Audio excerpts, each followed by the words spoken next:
नमस्कार साथियों, स्वागत है आपका आज के इस वीडियो में। मैं आपका निर्मल राठौर और इस वीडियो में हम लोग स्टार्ट करने जा रहे हैं सीटेट साइंस सब्जेक्ट के लिए फिजिक्स सब्जेक्ट को। तो सबसे पहले जो आज टॉपिक हम लोग कवर करेंगे वो अपना रहेगा फिजिक्स का टॉपिक, दैट इज मोशन, और जिसे हम लोग हिंदी में गति भी कहते हैं। तो ज्यादा टाइम हम वेस्ट नहीं करते हैं, मेनली हम लोग बढ़ते हैं अपने टॉपिक की ओर। तो सबसे पहले प्यारे बच्चों, हम लोग बात करेंगे मोशन की, यानी कि गति की, कि गति क्या होती है। तो गति क्या होती है उसको समझिए कुछ इस तरह से कि अगर कोई भी ऑब्जेक्ट, आपका कोई भी वस्तु जो है समय के साथ में अपनी स्थिति को परिवर्तित कर रही है, कोई भी वस्तु समय के साथ में अगर अपनी स्थिति को परिवर्तित करती है तो उसे गति की अवस्था में कहा जाता है। और इसकी डेफिनेशन अगर हम लोग यहाँ पर देखें तो क्या लिखा हुआ है, when an object changes its position with respect to time. जब भी कोई ऑब्जेक्ट समय के साथ में अपनी पोजीशन को चेंज करता है तो उसे हम लोग गति की अवस्था में कहते हैं। वो कौन सी अवस्था में कहलाती है? आपकी गति की अवस्था, या उसे हम लोग in the state of motion भी कहते हैं। अगर कोई ऑब्जेक्ट ऐसा है जो समय के साथ में अपनी पोजीशन को चेंज नहीं करता, यानी कि कोई ऑब्जेक्ट ऐसा है which does not change its position with respect to time, तो ऐसे ऑब्जेक्ट को हम लोग रेस्ट स्टेट में कहते हैं, यानी कि उसको हम लोग विराम अवस्था में कहते हैं।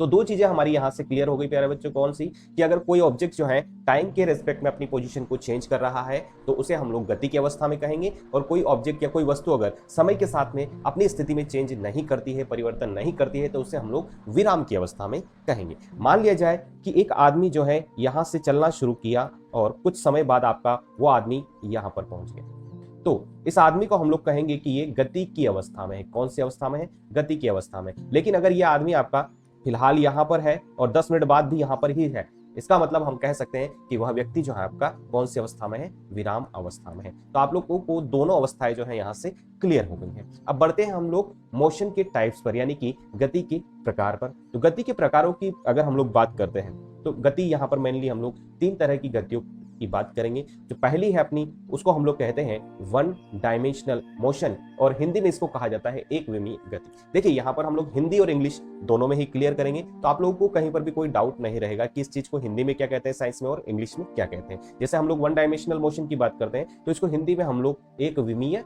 गति कहते हैं। तो क्या है एक विमीय गति? क्या होती है? अगर कोई ऑब्जेक्ट इस तरह से मूव करता है कि उसका कोई एक कोऑर्डिनेट जो है समय के साथ में टाइम के रेस्पेक्ट में चेंज होता है, तो उसकी इस तरह की गति को हम लोग वन डायमेंशनल मोशन कहते हैं। देखिए हमें एक बात पता है कि अगर हम लोग जनरली कोऑर्डिनेट एक्सिस की बात करें, निर्देशांक अक्षों की अगर बात की जाए, तो हमारे पास में 3 अक्ष होते हैं। एक होता है एक्स, एक होता है वाई, और एक होता है आपके पास में जेड। तो इन तीनों में से अगर कोई एक निर्देशांक, कोई एक आयाम जो है समय के साथ में बदल रहा है, अब चाहे वो आपका एक्स हो, चाहे वो आपका एक्स हो, चाहे वो आपका वाई हो, चाहे जेड हो, मतलब इन तीनों में से कोई एक होना चाहिए। अगर कोई भी एक निर्देशांक समय के साथ में परिवर्तित होता है, इस तरह से अगर किसी ऑब्जेक्ट की गति हो रही होती है, तो उसको हम लोग एक विमीय गति कहते हैं। और इसलिए एक विमीय गति के लिए कहा गया है कि इस तरह की गति में only one coordinate changes with time. कोई भी एक कोऑर्डिनेट जो है वो क्या होता है? टाइम के रेस्पेक्ट में आपका चेंज होता है। दूसरी बात क्या है? It is also called 1D motion. अच्छा, वन डायमेंशनल मोशन को हम लोग शॉर्ट फॉर्म में 1D मोशन भी कहते हैं, या इसको हम लोग लीनियर मोशन या फिर सरल रेखीय गति भी कहते हैं। क्या कहते हैं भैया? सरल रेखीय गति भी कहते हैं। तो याद रखिएगा, जो आपकी वन डायमेंशनल मोशन है उसको लीनियर मोशन या फिर सरल रेखीय गति भी कहा जाता है। इसके उदाहरण की अगर बात करते हैं तो एक सीधे रास्ते पर कोई भी ऑब्जेक्ट आपका मूव करता है तो उसकी गति को हम लोग वन डायमेंशनल मोशन कहते हैं। ठीक है ना? जैसे एक सीधे रोड पर अगर आपकी एक कार दौड़ रही है तो उसकी मोशन को जो है हम लोग क्या कहेंगे भैया? वन डायमेंशनल मोशन कहेंगे। तो इसका उदाहरण क्या हो जाएगा? Motion of A car on a straight road, यानी कि एक सीधे रोड पर अगर आपकी कार चलती है तो उसको हम लोग क्या कहते हैं? वन डायमेंशनल मोशन कहते हैं। दूसरी बात क्या है? यह गति जो है आपकी कौन सी? वन डायमेंशनल मोशन जो है एक ही रेखा पर होती है और एक ही दिशा में होती है। क्या होती है? एक ही दिशा में। एक ही दिशा में कहने का क्या मतलब है कि देखो यार, अगर मान लीजिए कोई ऑब्जेक्ट आपका शुरू किया यहां से और उसने अपनी डायरेक्शन इस तरह से चेंज कर ली, तो देखो इस डायरेक्शन में मान लीजिए हमने एक्स कोऑर्डिनेट माना था, तो इस डायरेक्शन में तो अपना एक्स कोऑर्डिनेट रहा नहीं, यानी कि कोई दूसरा कोऑर्डिनेट यहां पर आ गया, यानी कि दूसरा कोऑर्डिनेट जो है, दूसरा जो आपका निर्देशांक है वो भी समय के साथ परिवर्तित हो गया। तो ऐसी मोशन आपकी वन डायमेंशनल मोशन नहीं होगी। यानी कि वन डायमेंशनल मोशन तभी होगी जब वो एक सीधी रेखा में होगी, साथ ही साथ एक विशेष दिशा में होगी, और उस दिशा में केवल एक ही निर्देशांक क्या होगा? आपका समय के साथ में परिवर्तित होगा। तो ये हो गया आपकी बात। अब बात करते हैं हम लोग 2 डायमेंशनल मोशन की। द्विविमीय गति इसको हम लोग कहते हैं, या 2 विमीय गति भी कहते हैं। तो जिस तरह से हमने एक विमीय गति के बारे में समझा, उसी तरह से हमारे पास में 2 विमीय गति भी होती है या द्विविमीय गति भी होती है। तो जैसे एक विमीय गति में एक निर्देशांक समय के साथ परिवर्तित होता है, वैसे ही दो विमीय गति में दो निर्देशांक जो है वो समय के साथ में परिवर्तित होंगे। हमारे पास जनरली तीन निर्देशांक होते हैं, एक्स, वाई और जेड। तो अगर हम लोग दो विमीय गति की बात करते हैं तो तीनों निर्देशांकों से कोई भी दो निर्देशांक जो है आपकी, जैसे हमारे पास में एक्स, y और z, ये तीन निर्देशांक है। अब इनमें से कोई भी दो निर्देशांक, मान ली जाए x और y समय के साथ में एक साथ परिवर्तित हो रहे हैं, या फिर y और z समय के साथ में परिवर्तित हो रहे हैं, या फिर z और x जो है वो समय के साथ में एक साथ परिवर्तित हो रहे हैं। तो अगर इस तरह की मोशन होती है तो ऐसी मोशन को कहा जाता है दो विमीय गति या फिर टू डायमेंशनल मोशन कहते हैं उसको। अब देखिए इसमें लिखा क्या है इसकी डेफिनेशन में, only two coordinates changes with time, यानी कि कोई भी दो निर्देशांक जो है, यानी कि कोई भी दो निर्देशांक जो है वही क्या होंगे आपके समय के साथ में बदलेंगे, तीनों एक साथ नहीं बदलेंगे, ओनली दो बदलेंगे। दूसरी बात, this motion is also called 2D motion, क्या कहा जाता है इसको, शॉर्ट फॉर्म में 2D मोशन भी कहा जाता है, and it is also known as motion in a plane. देखिए इसको मोशन इन अ प्लेन या फिर इसको हम लोग समतल में गति भी कहते हैं। क्या कहते हैं भैया, समतल में गति। मोशन इन अ प्लेन को हिंदी में समतल में गति भी कहा जाता है। तो किसी भी समतल में होने वाली गति को हम लोग टू डायमेंशनल मोशन कह सकते हैं, क्योंकि उसमें दो निर्देशांक जो है समय के साथ परिवर्तित होते हैं। कैसे होते हैं उसको हम लोग उदाहरण से समझेंगे तो हमें आसानी से क्लियर भी हो जाएगा। देखिए उदाहरण के तौर पर अगर हम लोग यहाँ पर देखें तो motion of A writing pain on a white board and circular motion, ठीक है, जो आपकी वृत्तीय गति है वो टू डायमेंशनल मोशन का उदाहरण। अच्छा, ये इस तरह का एग्जांपल आपका कई बार एग्जाम में पूछा गया है कि वृत्तीय गति यानी कि सर्कुलर मोशन जो है वो किस तरह की गति का उदाहरण, वन डायमेंशनल, टू डायमेंशनल या फिर थ्री डायमेंशनल। तो अपना आंसर क्या होगा, जो आपकी सर्कुलर मोशन है वो किस तरह की गति है, वो आपकी टू डायमेंशनल मोशन है। अच्छा, अपना जो एग्जाम्पल है वो क्या है कि motion of A writing pain on a white board,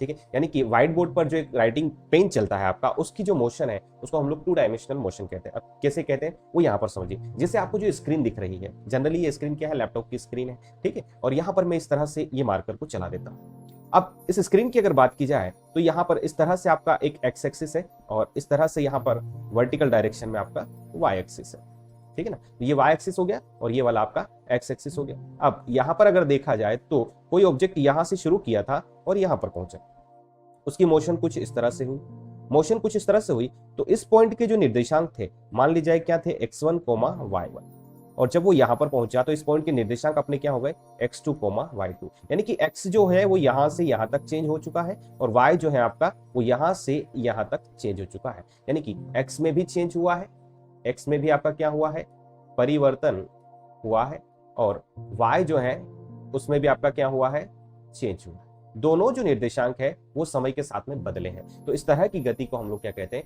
two dimensional motion कहते हैं, क्योंकि यहाँ पर दो निर्देशांक जो है वो समय के साथ में बदले। जैसे आप लोग कैरम खेल रहे हो कैरम बोर्ड पे, तो कैरम का जो बोर्ड रहता है उस पर जो आपकी कैरम की गोटी रहती है उसकी जो मोशन है उसको हम लोग क्या कहते हैं, टू डायमेंशनल मोशन कहते हैं। व्हाइट बोर्ड पर अगर कोई टीचर आपको पढ़ा रहा है, ब्लैक बोर्ड पर कोई टीचर पढ़ा रहा है, तो उसके मार्कर की जो मोशन रहती है वो भी क्या होती है, आपकी टू डायमेंशनल मोशन रहती है। बिलियर्ड्स बॉल है, ठीक है, बिलियर्ड्स बॉल जो है जिस तरह से उस बोर्ड पर मूव करती है तो उसकी मोशन भी क्या हो जाती है, टू डायमेंशनल मोशन हो जाती है, क्योंकि ये सारी की सारी मोशंस जो है, गतियां जो है वो क्या होती है, एक समतल में होती है। किसमें होती है, समतल में, और समतल में होने के कारण ही इसको हम लोग क्या कहते हैं, मोशन इन ए प्लेन, यानी कि समतल में गति कहते हैं, और समतल में होने वाली हर एक गति को हम लोग क्या कहते हैं, टू डायमेंशनल मोशन। तो याद रखिएगा, टू डायमेंशनल मोशन जो है मोशन इन अ प्लेन भी कही जाती है। इसके एग्जांपल भी हम लोग देख चुके हैं। तो यहाँ पर लिखा भी है, देखिए यह गति एक समतल में होती है, ठीक है, और याद रखिएगा सर्कुलर मोशन जो है वो हमेशा क्या होती है, टू डायमेंशनल मोशन होती है। उसको भी देख लीजिए कैसे, कि मान लीजिए यहाँ पर आपके पास में एक सर्कल है और इस सर्कल पर कोई ऑब्जेक्ट जो है इस तरह से मूव करता है, तो हम लोग यहाँ पर कोऑर्डिनेट एक्सिस बना देते हैं। ये अपना एक्स एक्सिस है और ये अपना वाई एक्सिस है। इसको समझिए, यहाँ पर एक ऑब्जेक्ट जो है यहाँ से शुरू किया और यहाँ से शुरू करने के बाद में वो ऑब्जेक्ट जो है आपका वो यहाँ पर पहुंचा, ठीक है ना, इस जगह पर। तो उसके इस पॉइंट की कोऑर्डिनेट जो है यहाँ पर x था और यहाँ पर आपका क्या था, y था। अब जब वो यहाँ पर पहुंच गया तो यहाँ पर आपका y हो गया नया वाला और यहाँ पर आपका क्या हो गया, x हो गया, यानी कि x में भी इतना परिवर्तन हो गया, ठीक है, x में भी इतना परिवर्तन हो गया। दूसरी बात, y में भी आपका यहाँ से यहाँ तक का परिवर्तन हो गया, यानी कि x में भी परिवर्तन हुआ और y में भी परिवर्तन हुआ। दोनों निर्देशांक आपके समय के साथ में परिवर्तित हुए हैं। इस कारण की वजह से आपकी जो सर्कुलर मोशन है उसको हम लोग क्या कहते हैं, टू डायमेंशनल मोशन कहते हैं। इसका एक उदाहरण और है, दैट इज प्रोजेक्टाइल मोशन, और इसे हम लोग हिंदी में प्रक्षेप गति कहते हैं। क्या कहते हैं भाई? प्रक्षेप गति या प्रक्षेपण गति। ये भी आपका 2 डायमेंशनल मोशन का उदाहरण है। इसको कैसे समझेंगे? इसको कुछ इस तरह से समझिए कि जो आपकी प्रोजेक्टाइल मोशन होती है वो कुछ इस तरह से होती है। जो प्रोजेक्टाइल मोशन है वो कुछ इस तरह से होती है। मान लीजिए ये आपका एक्स एक्सिस है और ये आपका वाई एक्सिस है। किसी भी ऑब्जेक्ट को जब आप किसी इनिशियल वेलोसिटी से इस तरह से प्रोजेक्ट करते हो तो वो ऑब्जेक्ट आपका कुछ इस तरह से आते हुए वापस यहाँ पर आ जाता है। तो मान लीजिए ऑब्जेक्ट किसी टाइम पर यहाँ पर था और किसी टाइम पर यहाँ पहुंचा, तो देखिए उसका एक्स कोऑर्डिनेट यहाँ से यहाँ तक चेंज हुआ है और उसका जो वाई कोऑर्डिनेट है आपका वो यहाँ से यहाँ तक चेंज हुआ है। यानी कि एक्स कोऑर्डिनेट है उसमें भी चेंज हुआ है, ठीक है, और जो वाई कोऑर्डिनेट है आपका उसमें भी क्या हुआ है? चेंज हुआ है। तो एक्स और वाई दोनों ही कोऑर्डिनेट्स में आपका क्या हुआ है? With respect to time change हुआ है। दैट्स वाई इसे हम लोग क्या कहते हैं? 2 डायमेंशनल मोशन भी कहते हैं। यानी कि जो प्रक्षेप गति है अपनी, वो प्रक्षेप गति जो होगी वो क्या होगी? 2 विमीय गति का उदाहरण होगी। नेक्स्ट देखते हैं हम लोग त्रिविमीय गति या फिर 3 विमीय गति, और इंग्लिश में हम लोग इसको कहते हैं 3 डायमेंशनल मोशन। ये क्या होती है इसको समझिए। जिस तरह से हमने 1 डायमेंशनल मोशन की बात करी और उसने हमने कहा कि उसमें केवल एक निर्देशांक समय के साथ में परिवर्तित होगा।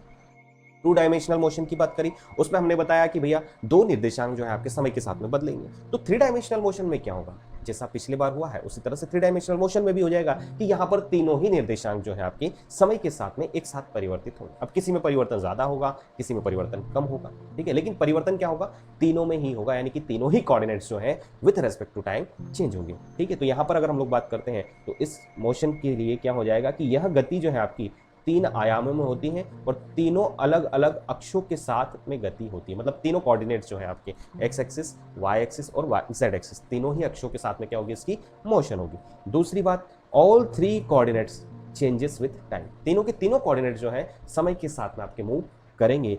ये मोशन जो है आपकी 3D मोशन कहलाती है। क्या कहलाती है भैया? 3D motion. और इसको हम लोग मोशन इन ए प्लेन भी कहते हैं भैया। इसको क्या, सॉरी, मोशन इन स्पेस भी कहते हैं। इसको क्या कहते हैं? मोशन इन स्पेस भी इसको कहा जाता है। यानी कि अंतरिक्ष में होने वाली गति को हम लोग क्या कहते हैं? अंतरिक्ष में होने वाली गति को हम लोग 3 डायमेंशनल मोशन कहते हैं। इसके उदाहरण की अगर बात करें तो motion of A flying bird and kite, एक उड़ते हुए पक्षी की गति, उड़ते हुए मच्छर की गति क्या होती है आपकी? 3 डायमेंशनल मोशन होती है। तो उड़ते हुए किसी भी पक्षी की गति जो है आपकी वो हमेशा क्या होती है? 3 डायमेंशनल मोशन होती है। और स्पेस में होने वाली मोशन को हम लोग 3 डायमेंशनल मोशन कहते हैं। यानी कि अंतरिक्ष या फिर आकाश में उड़ते हुए पक्षी की गति, वायुयान की गति, एरोप्लेन की गति, मच्छर की गति, ठीक है, ये सारी की सारी मोशंस जो हैं, गतियां जो हैं आपकी 3 डायमेंशनल मोशन होगी। तो उम्मीद करता हूं मोशन और इसके ये तीनों टाइप्स जो हैं आप लोगों के क्लियर हो गए हो, ठीक है। अब बढ़ते हैं हम लोग आगे की ओर। तो भैया नेक्स्ट टॉपिक है अपना डिस्टेंस, ठीक है। इसको हम लोग हिंदी में कहते हैं दूरी। कोई बड़ा भारी टॉपिक नहीं है, बहुत आसान है और आसान तरीकों से समझ में भी आ जाता है, बस समझने वाला यहाँ पर चाहिए। तो दूरी क्या होती है? दूरी को समझते हैं कुछ इस तरह से कि भैया मान लिया जाए आप यहाँ पर रहते हो, ठीक है, और आपका स्कूल जो है वो यहाँ पर, ठीक है, स्कूल बिल्डिंग आपकी यहाँ पर मान लो भैया ऐसे करके। अब आपको स्कूल जाना है और घर से स्कूल जाने का जो रास्ता है वो आपके पड़ोसी के घर से होते हुए, ऐसे होते हुए, ऐसे होते हुए वो स्कूल तक पहुंचता है, ये स्कूल तक पहुंचता है। तो अगर आपको घर से स्कूल जाना है तो आप लोग यहाँ से तैयारी करोगे बैग वगैरह लेके, और इस रास्ते के थ्रू ऐसे ऐसे ऐसे होते होते होते हुए फाइनल कहाँ पहुंचोगे? अपने स्कूल पहुंचोगे। तो जितना भी रास्ता आपने ट्रेवल किया है, जितनी भी लेंथ जो है उस रास्ते की आपने ट्रेवल की है, वो पूरी की पूरी लेंथ जो है वो क्या कहलाती है? डिस्टेंस। वो क्या कहलाती है? डिस्टेंस। और इसे हिंदी में हम लोग भैया कहते हैं दूरी। हिंदी में इसको क्या कहा जाता है? हिंदी में भैया इसको दूरी कहा जाता है। तो दूरी क्या होती है? जिस रास्ते की लंबाई को आप लोग तय करते हो एक जगह से दूसरी जगह पर जाने के लिए, उस रास्ते की लंबाई को हम लोग क्या कहेंगे? दूरी कहेंगे। अब देखिए, रास्ते की लंबाई के लिए रास्ता होना चाहिए, रास्ते की दिशा के बारे में कुछ नहीं कहा गया आपसे।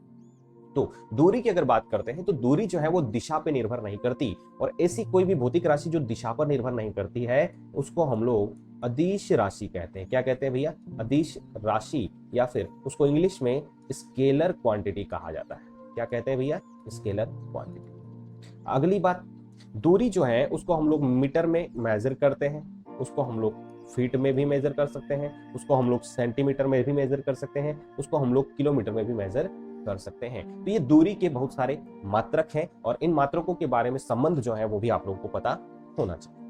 अब इसके कुछ पॉइंट्स जो हैं वो हम लोग यहाँ पर देखते हैं। देखिए दूरी के बारे में क्या कहा गया कि distance refers to the total length of the path travelled by the object during its motion, यानी कि कोई ऑब्जेक्ट जो है आपका क्या कर रहा है, मोशन कर रहा है, तो जो भी टोटल लेंथ उसने ट्रेवल की है किसी भी पाथ की, किसी भी रास्ते की, उस लेंथ को ही हम लोग क्या कहते हैं, डिस्टेंस कहते हैं। और हिंदी में भी वही लिखा हुआ है कि दूरी उस लंबाई को दर्शाती है जो वस्तु अपनी गतिविधि के दौरान, गतिविधि मतलब अपने चलने के दौरान रास्ते को तय करती है।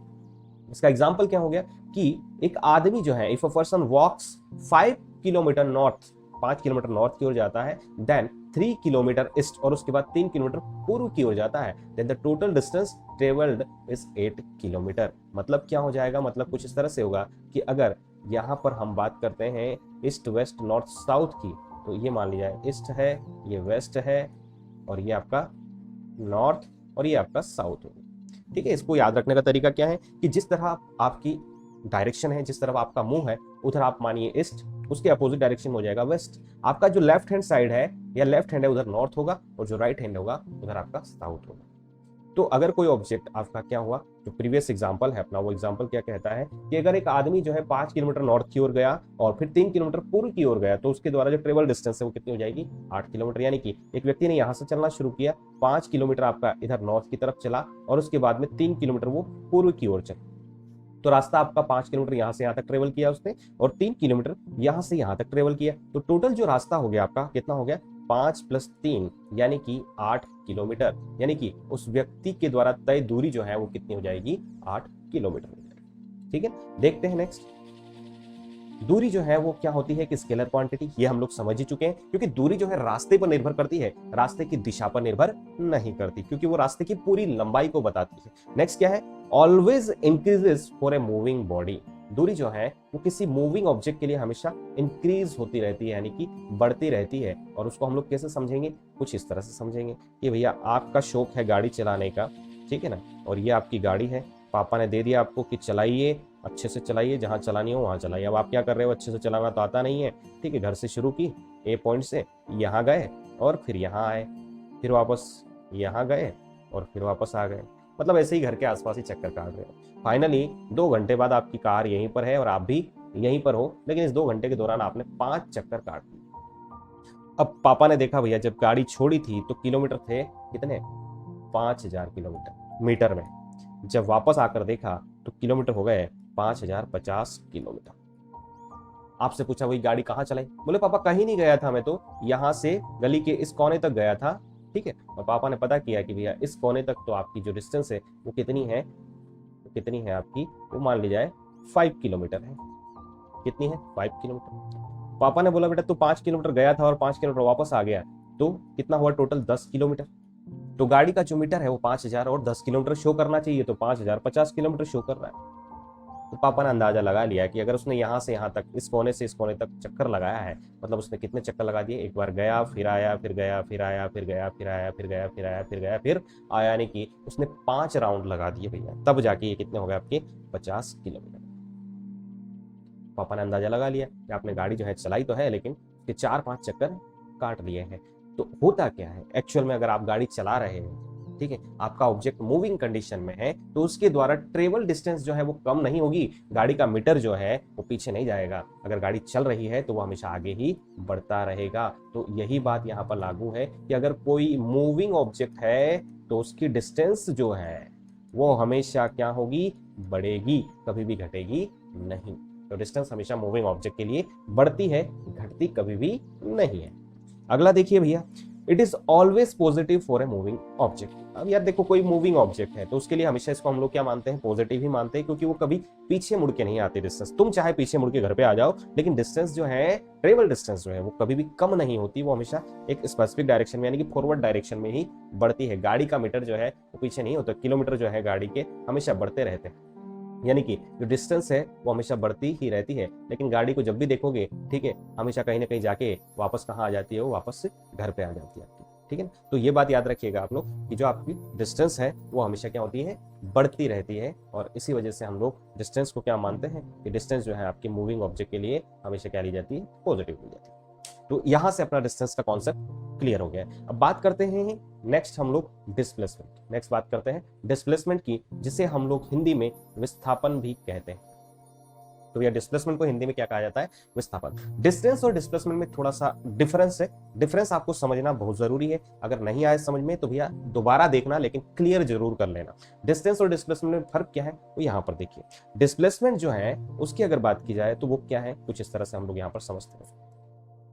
बात वही है कि यहाँ पर आप हो, ठीक है, यहाँ पर आपका स्कूल है और स्कूल तक जाने के लिए ये रास्ता है, ठीक है ना। आप इस रास्ते से डेली जाते हो और ये रास्ता जो है मान ली जाए 500 मीटर का है। फिर आपने क्या किया, एक शॉर्टकट रास्ता ढूंढा। बोले इससे ज्यादा शॉर्टकट कुछ नहीं हो सकता, और ये शॉर्टकट रास्ता जो है भैया डायरेक्ट आपके घर से आपके स्कूल को मिलाता है। ये क्या करता है, डायरेक्ट आपके घर से आपके स्कूल को मिला देता है। अब इससे शॉर्टकट रास्ता और कोई हो सकता है क्या? नहीं हो सकता। इसकी जो लेंथ है वो कितनी है आपकी? 250 मीटर। लेकिन ये थोड़ा कटीला रास्ता है, तो आप जाना तो इससे भी पसंद करोगे, ठीक है ना। अगर आपको जाना है तो आप इससे भी पसंद करोगे। तो इस रास्ते से अगर आप जाते हो तो आपके द्वारा ट्रेवल डिस्टेंस कितनी हो जाएगी? 250 मीटर। आपके द्वारा जो ट्रेवल डिस्टेंस है वो कितनी हो जाएगी? 250 मीटर। और इस रास्ते से अगर आप जाओगे तो कितनी हो जाएगी? 500। अब ये 250 मीटर से कम डिस्टेंस ए और बी के बीच में, यानी कि आपके घर और स्कूल के बीच में कभी हो सकती है क्या? नहीं हो सकती। इससे कम कभी भी नहीं हो सकती, क्योंकि हमें ये सबसे शॉर्ट रास्ता दिख रहा है, इससे शॉर्ट कोई रास्ता ही नहीं है। तो अगर डिस्प्लेसमेंट की बात की जाए तो डिस्प्लेसमेंट होता है शॉर्टेस्ट डिस्टेंस। डिस्प्लेसमेंट क्या होता है? Shortest distance between 2 points. किन्हीं भी दो बिंदुओं के बीच में सबसे न्यूनतम दूरी जो है उसी को क्या कहा जाता है? डिस्प्लेसमेंट कहा जाता है, यानी कि विस्थापन कहा जाता है। दूसरी बात क्या है कि यहाँ पर शॉर्टेस्ट डिस्टेंस है तो उसकी हमेशा एक स्पेसिफिक डायरेक्शन होगी। कहाँ? ए से लेके बी की ओर। ये सी की ओर नहीं मुड़ेगा। अगर मान लीजिए ये यहाँ पर सी है आपका और ये ऐसे मुड़ गया और फिर ऐसे मुड़ गया, ठीक है ना, तो ये शॉर्टेस्ट डिस्टेंस नहीं होगी, क्योंकि ये पहले सी की ओर मुड़ा और फिर सी से बी की ओर मुड़ा। तो एक्चुअल में डिस्प्लेसमेंट की अगर बात की जाए तो डिस्प्लेसमेंट की एक स्पेसिफिक डायरेक्शन होती है, और वो डायरेक्शन क्या होती है? इनिशियल से फाइनल पॉइंट की ओर। डिस्प्लेसमेंट की एक डायरेक्शन होती है, वो डायरेक्शन क्या होती है आपकी? इनिशियल से फाइनल पॉइंट की ओर। यानी कि अगर इसकी डायरेक्शन है तो ये डायरेक्शन पे डिपेंड करता है। यानी कि जो डिस्प्लेसमेंट है it depends on direction. Direction पे डिपेंड करता है, यानी कि इसमें डायरेक्शन होना जरूरी है। तो हम कह सकते हैं कि जो डिस्प्लेसमेंट है, यानी कि जो विस्थापन है, वो क्या है? आपकी दिशा पर निर्भर करती है। और ऐसी भौतिक राशि जो दिशा पर निर्भर करती है उसको सदिश राशि कहा जाता है, या उसको हम लोग इंग्लिश में वेक्टर क्वांटिटी भी कहते हैं। क्या कहते हैं भैया? वेक्टर क्वांटिटी भी कहते हैं। अब इसके मात्रक की अगर बात करें तो इसका भी मात्रक मीटर हो सकता है, सेंटीमीटर हो सकता है, फीट हो सकता है, किलोमीटर हो सकता है। यानी कि मात्रक वही होंगे जो डिस्टेंस के हैं, क्योंकि एक्चुअल में है क्या? ये भी एक डिस्टेंस ही है, लेकिन कौन से डिस्टेंस है? शॉर्टेस्ट डिस्टेंस है। तो जो मात्रक डिस्टेंस के होंगे वही मात्रक डिस्प्लेसमेंट के भी आपके होंगे। लेकिन इससे शॉर्ट डिस्टेंस जो है आपकी कभी भी दो पॉइंट्स के बीच में नहीं हो सकती, और इसकी एक स्पेसिफिक डायरेक्शन रहेगी। वो डायरेक्शन कहाँ रहेगी आपकी? वो रहेगी इनिशियल पॉइंट से फाइनल पॉइंट की ओर। तो अब जो पॉइंट्स लिखे हैं उनको हम लोग समझते हैं। तो देखिए क्या लिखा है, displacement refers to change in position of an object from its initial position to the final position in a particular direction. देखिए यहाँ पर डायरेक्शन को भी मेंशन किया गया है, क्योंकि वो पर्टिकुलर डायरेक्शन क्या होगी आपकी? इनिशियल पॉइंट से लेके फाइनल पॉइंट की ओर। नेक्स्ट क्या है, इसके एग्जांपल की अगर बात करते हैं तो if a person walks 5 kilometre north, एक आदमी जो है 5 किलोमीटर नॉर्थ की ओर जाता है, from point A to point B, then the displacement is 5 kilometre north. तो डिस्प्लेसमेंट क्या होगी उसकी? 5 किलोमीटर नॉर्थ होगी। मतलब क्या है? मतलब कुछ इस तरह से है कि एक आदमी मान लीजिए यहाँ से शुरू करता है, नॉर्थ की ओर जाता है, ठीक है, ए से शुरू करता है और बी पर जाता है। कितना जाता है? 5 किलोमीटर। किस डायरेक्शन में जाता है? नॉर्थ में। तो नॉर्थ डायरेक्शन में उसने कितनी डिस्टेंस ट्रेवल करी? 5 किलोमीटर। तो उसका जो डिस्प्लेसमेंट होगा वो क्या होगा? डिस्प्लेसमेंट आपका वो होगा 5 किलोमीटर टुवर्ड्स नॉर्थ। तो यहाँ पर हमें डायरेक्शन को भी मेंशन करना पड़ता है, ठीक है। तो इस तरह से हमारी डिस्प्लेसमेंट होती है और डिस्टेंस होती है। तो डिस्टेंस और डिस्प्लेसमेंट में फर्क बस इतना है कि डिस्टेंस जो है पूरे रास्ते की लंबाई को कहते हैं, लेकिन डिस्प्लेसमेंट जो है सबसे छोटे रास्ते की लंबाई को कहते हैं। और सबसे छोटा जो रास्ता होता है उसकी एक स्पेसिफिक दिशा या फिर डायरेक्शन होती है, वो होती है शुरुआती बिंदु से लेके अंतिम बिंदु की ओर। इस वजह से उसको हम लोग सदिश राशि भी कहते हैं। और भी कुछ पॉइंट्स जो आपके डिस्प्लेसमेंट से रिलेटेड है पढ़ लेते हैं। देखिए क्या है, minimum distance between 2 point is called displacement, ये हम लोग पढ़ ही चुके हैं। ठीक है, नेक्स्ट क्या है, ये एक आपकी वेक्टर क्वांटिटी होती है, always directed from initial to final points, ये भी हम लोग देख चुके हैं कि डिस्प्लेसमेंट जो है उसकी एक स्पेसिफिक डायरेक्शन होती है, और वो डायरेक्शन क्या होती है, प्रारंभिक बिंदु से अंतिम बिंदु की ओर। Next, does not depends on path, रास्ते पर ये डिपेंड नहीं करती है, ये हमेशा क्या होती है, सबसे छोटे रास्ते की लंबाई को दिखाती है। ठीक है, रास्ता जो है उनके बीच का उस पर डिपेंड नहीं करती। मेरे कहने का क्या मतलब है वो समझो कुछ इस तरह से कि ये ए पॉइंट है और ए से बी तक जाने का रास्ता जो है वो ये है, तो डिस्प्लेसमेंट जो है इस रास्ते पे डिपेंड नहीं करती। डिस्प्लेसमेंट तो हमेशा क्या होगी, ए को बी से मिलाने वाली लाइन की लेंथ, मान लीजिए यहाँ पर बी, तो ए को बी से मिलाने वाली जो लाइन है उसकी लेंथ को ही हम लोग हमेशा क्या कहेंगे, विस्थापन कहेंगे। वो आपके इसके बीच के रास्ते पर डिपेंड नहीं करती है। नेक्स्ट क्या है, डिस्प्लेसमेंट में भी पॉजिटिव, में भी नेगेटिव और जीरो। भैया डिस्प्लेसमेंट जो है वो पॉजिटिव भी हो सकती है, नेगेटिव भी हो सकती है और जीरो भी हो सकती है। अब इसको समझिए आप कुछ इस तरह से कि मान लिया जाए ये है हमारी एक सीधी लाइन और आप खड़े हो यहाँ पर, ये है आपका ओरिजिन, इसको हम लोग मूल बिंदु बोलते हैं। क्या बोलते हैं, मूल बिंदु। और आप खड़े हो मूल बिंदु पर, ठीक है, मूल बिंदु के इस तरफ जाते हो तो जो डिस्टेंस होती है उसको हम लोग पॉजिटिव लेते हैं, और मूल बिंदु से इस तरफ जाते हैं तो जो डिस्टेंस होती है उसको हम लोग नेगेटिव डिस्टेंस बोलते हैं। तो कोई आदमी जो है मान लिया जाए यहाँ से ओ से ए पर पहुंचा, ठीक है ना, मान लीजिए ओ से ए की डिस्टेंस जो है वो 5 मीटर है, तो फिलहाल इसका डिस्प्लेसमेंट कितना हो गया, 5 मीटर। प्लस का है तो प्लस लिखने की जरूरत नहीं। अब एक आदमी जो है ओ से लेके ए पर गया और वापस ओ पर आ गया, तो जो भी टाइम है, जिस टाइम में उसने ट्रेवल किया कहां से कहां तक, ओ से लेके ए तक और फिर ओ ए से लेके ओ तक, तो अभी जो है वो फाइनल पॉइंट भी ओ है और इनिशियल पॉइंट भी क्या था, ओ। तो दोनों पॉइंट आपके सेम है, तो डिस्प्लेसमेंट कितना हो जाएगा आपका, डिस्प्लेसमेंट फिलहाल कंडीशन में क्या हो जाएगा, जीरो। यानी कि डिस्प्लेसमेंट जो है आपका पॉजिटिव भी हो सकता है, जीरो भी हो सकता है। लेकिन मान लीजिए वो आदमी ओ पर नहीं रुका और वो चला गया इस तरफ बी पर, और बी की जो डिस्टेंस थी वो 4 मीटर इस डायरेक्शन में थी। अब इधर जब आप जाते हो तो हम लोग डिस्टेंस को क्या लेते हैं, नेगेटिव। तो अभी उसका डिस्प्लेसमेंट जो है वो ओरिजिन से, प्रारंभिक बिंदु से ही गिना जाएगा। तो प्रारंभिक बिंदु क्या था आपका, ओरिजिन, तो ओरिजिन से वो इधर गया, फिर इधर आया और फिर यहाँ पहुंच गया। तो ओरिजिन से यानी कि प्रारंभिक बिंदु से उसकी दूरी कितनी है, सबसे शॉर्टेस्ट डिस्टेंस 4 मीटर, तो वो कितनी होगी, -4 मीटर। यानी कि डिस्प्लेसमेंट जो है पॉजिटिव भी हो सकता है, नेगेटिव भी हो सकता है और जीरो भी हो सकता है। Next, distance is always greater than और इक्वल टू दी डिस्प्लेसमेंट। भैया ये एक इंपॉर्टेंट पॉइंट है, इससे रिलेटेड क्वेश्चंस कई बार पूछे भी गए हैं और डायरेक्टली ये भी एक क्वेश्चन है जो कि कई बार कई एग्जाम्स में पूछा गया है। देखिए डिस्टेंस जो है वो हमेशा बड़ी होती है या फिर इक्वल होती है डिस्प्लेसमेंट के मैग्नीट्यूड के। डिस्प्लेसमेंट के मैग्नीट्यूड के कारण ये है कि डिस्प्लेसमेंट जो है सबसे छोटी डिस्टेंस होती है, यानी कि डिस्टेंस या तो उसके बराबर होगी या फिर उससे बड़ी होगी। मतलब ऐसा मान लो कि अगर एक पॉइंट यहाँ पर है और दूसरा पॉइंट यहाँ पर है, अगर इन दोनों के बीच का रास्ता यही एकमात्र है तो इस केस में क्या होगा, डिस्टेंस और डिस्प्लेसमेंट दोनों बराबर हो जाएंगे। लेकिन अगर रास्ता ये वाला है, ठीक है ना, तो ये तो हो जाएगी तुम्हारी डिस्टेंस और ये हो जाएगी तुम्हारी डिस्प्लेसमेंट। तो इस केस में, दूसरे वाले केस में डिस्टेंस क्या हो जाएगी, बड़ी, और डिस्प्लेसमेंट क्या हो जाएगा, छोटा हो जाएगा। लेकिन ऐसा कभी नहीं होगा कि डिस्प्लेसमेंट आपका बड़ा हो जाए और डिस्टेंस आपकी छोटी हो जाए। तो ये एक इंपॉर्टेंट पॉइंट है कि विस्थापन जो है वो हमेशा क्या होगा, दूरी से कम रहेगा या दूरी के बराबर रहेगा। दूरी से ज्यादा विस्थापन कभी भी नहीं हो सकता। बढ़ते हैं हम लोग आगे और अब हम लोग कुछ क्वेश्चन सॉल्व करते हैं जो कि हमारे कॉन्सेप्ट को क्लियर करेंगे। सबसे पहला क्वेश्चन क्या है, देखिए, what is the definition of distance, यानी कि जो आपकी डिस्टेंस है, दूरी है, उसकी परिभाषा क्या है। तो उसकी परिभाषा क्या है भैया, परिभाषा क्या कहती है कि जिस रास्ते की दूरी को आप तय करते हो, जिस रास्ते की लंबाई को आप तय करते हो एक जगह से दूसरी जगह तक जाने के लिए, उसी की लंबाई को हम लोग क्या कहते हैं, डिस्टेंस कहते हैं। तो देख लेते हैं ऑप्शंस क्या है आपका। The change in position of an object, उसको तो हम लोग क्या कहते हैं, अगर कोई ऑब्जेक्ट अपनी पोजीशन में चेंज करता है तो उसको मोशन कहते हैं, ठीक है, उसको मोशन की स्टेट में कहते हैं। दूसरा क्या है, the total length of the path travelled bye an object. तो भैया यही क्या है, अपनी डिस्टेंस है कि कोई भी ऑब्जेक्ट जो है आपका कितने लेंथ का जो है पाथ ट्रेवल करती है, उस पाथ की लेंथ को ही हम लोग क्या कहते हैं, डिस्टेंस कहते हैं। तो अपना ऑप्शन बी जो है यहाँ पर क्या हो जाएगा, करेक्ट हो जाएगा, और यही क्या करेगा आपका, यही जो है डिस्टेंस की डेफिनेशन को शो करेगा। अगला क्वेश्चन हम लोग देखते हैं।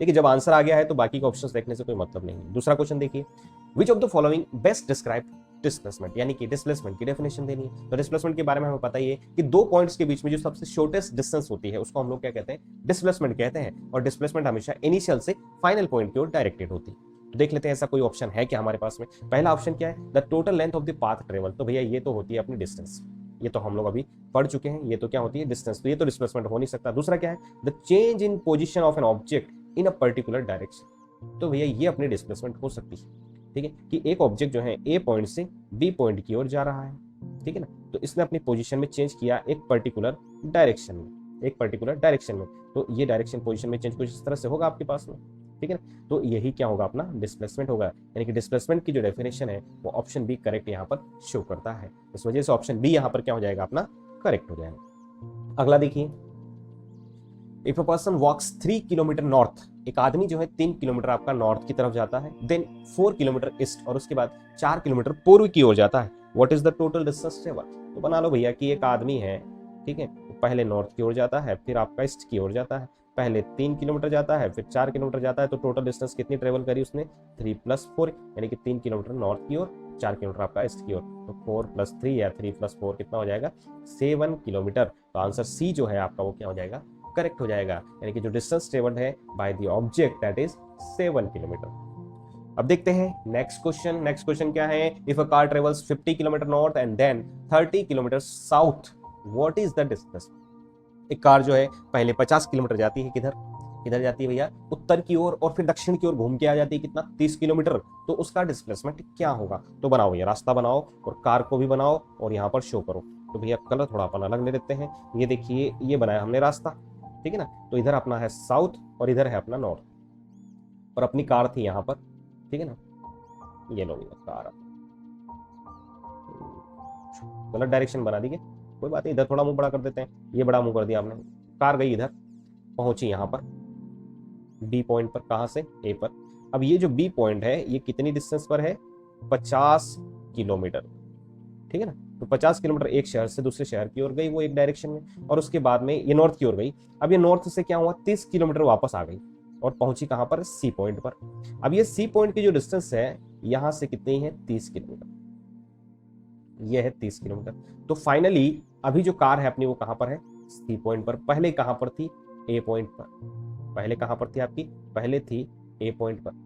तो आपसे पूछा गया कि व्हाट इज द डिस्प्लेसमेंट। अब भैया डिस्प्लेसमेंट क्या होता है, डिस्प्लेसमेंट होता है, ठीक है, shortest distance between initial position and final position. तो इनिशियल पोजीशन तो ये रही अपनी, फाइनल पोजीशन ये है। अब ये टोटल 50 है, ये टोटल 30 है, तो ये बचा कितना, 20 किलोमीटर। डायरेक्शन क्या होगी, इनिशियल से फाइनल। अब इनिशियल तो ये रहा और फाइनल ये रहा इस तरफ, डायरेक्शन क्या होगी, टुवर्ड्स नॉर्थ। और कितनी डिस्टेंस हो जाएगी भैया, 20 किलोमीटर। तो अपना आंसर हो जाएगा 20 किलोमीटर्स टुवर्ड्स नॉर्थ। तो डिस्प्लेसमेंट क्या होगा, 20 किलोमीटर्स टुवर्ड्स नॉर्थ, अपना आंसर हो जाएगा। बढ़ते हैं अगले क्वेश्चन की ओर। वो देखिए क्या है कि एक कण जो है वृत्ताकार पथ पर चलता है, और उस वृत्ताकार पथ की जो त्रिज्या है 5 मीटर है। अगर वह एक पूरा वृत्त पूरा करता है तो कण द्वारा कुल कितनी दूरी तय की जाती है, ये आपको बताना है। ये भी बहुत अच्छा क्वेश्चन है, ऐसे क्वेश्चंस कई बार एग्जाम में आए हुए हैं, समझना आसान है, कोई भी ज्यादा कठिन नहीं है। कि मान लिया जाए ये है अपना वृत्त, ये सर्कुलर पाथ मान लेते हैं, ठीक है। एक पार्टिकल जो है इस पर ट्रेवल करता है, इसकी जो रेडियस है यानी कि त्रिज्या जो है वो 5 मीटर है। तो जब वो इस पाथ पर ट्रेवल करेगा, सर्कुलर पाथ पर, ठीक है ना, जब इस पाथ पर ट्रेवल करेगा तो उसकी सर्कमफेरेंस के अलोंग चलेगा, यानी कि उसकी परिधि के अलोंग चलेगा। और जब एक पूरा चक्कर काटेगा तो परिधि को पूरा का पूरा पार कर लेगा, यानी कि पूरी की पूरी परिधि जो है एक बार वो ट्रेवल कर लेगा। यानी कि इसकी जो परिधि है अगर इसको निकाल लिया जाए तो पूरे रास्ते की लंबाई आ जाएगी। यानी कि जो डिस्टेंस होगी इस केस में, ठीक है ना, जो डिस्टेंस होगी अपनी, डिस्टेंस क्या हो जाएगी भैया, डिस्टेंस हो जाएगी total length of the circumference of the circle. यानी कि वृत्त की जो परिधि है, वृत्त की परिधि जो है वही किसके बराबर होगी, आपकी कुल तय की गई दूरी के बराबर। और परिधि कितनी होती है भैया, परिधि होती है 2πr के इक्वल।